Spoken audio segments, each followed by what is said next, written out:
entreprises en général, du CAC 40, PME, TPE, voilà, veulent changer, cherchent de la transformation. Elles en ont besoin. Elles en ont besoin aussi, ne serait-ce que, bon, pas pour survivre hein, par rapport à un marché avec une grosse concurrence, hein, mais aussi pour garder leur talent, garder les gens chez eux, créer une bulle de confort. Les gens ont besoin de se sentir de plus en plus à la maison comme au bureau.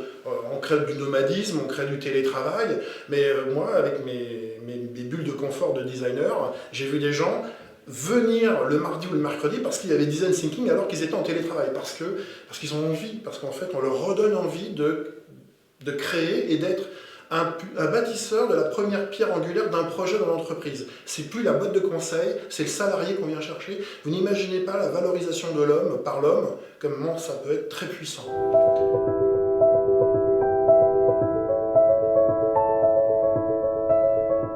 Voilà, j'ai la réponse toute faite, hein, ça sera capsule. Hein, voilà. S'il y a quelqu'un qui vient en me disant j'ai du stand-up, meeting, je fais de l'agile en fabrication, moi je dis je suis designer, je dis je suis souple sur les pattes arrière, donc de toute manière, voilà, je m'équilibre. En fait, le design c'est de l'idéation, de la conception avant la fabrication. Et bien s'il y a un moment dans le triptyque, parce qu'il y a trois choses avec le lean, s'il y a un moment de l'agilité, on a une bonne idée qui doit revenir sur la partie créativité, idéation, on ne perd pas son temps, on est en totale non-inertie, c'est ça qui est important dans le design.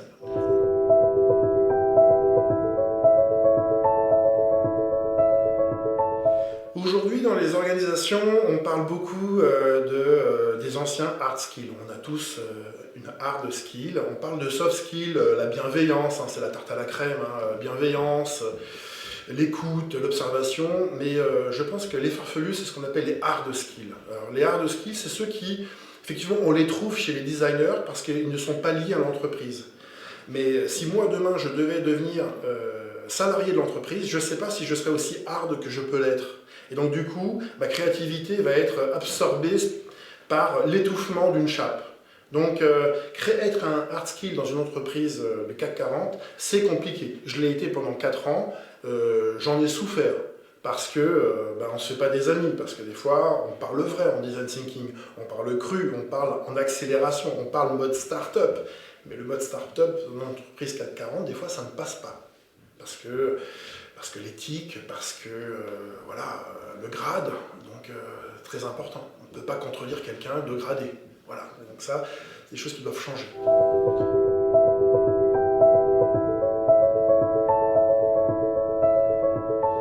Très simple. Une note de cadrage, 2 à 3 mois, avec la comitologie autour. Comitologie, c'est comité de projet, comité de pilotage. Expression de besoin, 8 à 12 mois. On est déjà à plus d'1 an de projet, on n'a pas encore fabriqué quoi que ce soit. En design, avant de passer en agilité, programmation, fabrication, développement ou voire une acculturation à quelque chose, une formation de commerciaux à quelque chose, parce qu'on n'amène pas toujours du design à de la fabrication informatique, on amène aussi à de la transformation humaine, 5 à 6 semaines. 5 à 6 semaines, ce qui représentait 1 an avant. Avec éventuellement le droit à l'erreur. Mettons qu'on soit planté sur 2 ateliers de 15 jours. 3 mois. 3 mois versus 12 mois. Qui n'a pas envie d'aller tester du design thinking à 20 ou 25 000 euros il ne prendra que 3 mois. À la rigueur, il le met même en parallèle à un programme traditionnel. C'est pour ça que je dis à tout le monde, tentez. Essayez. Osez. Il faut être audacieux pour se transformer. Donc, osez.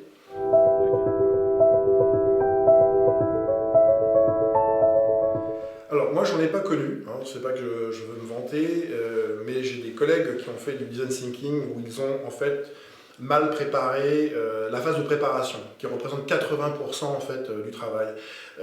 Une mauvaise équipe en termes de pizza team, pas les bons acteurs. Donc on pose des questions, elles sont dans le vide, mode carpe, personne ne sait répondre. Donc là c'est important parce qu'effectivement il faut la réponse en atelier.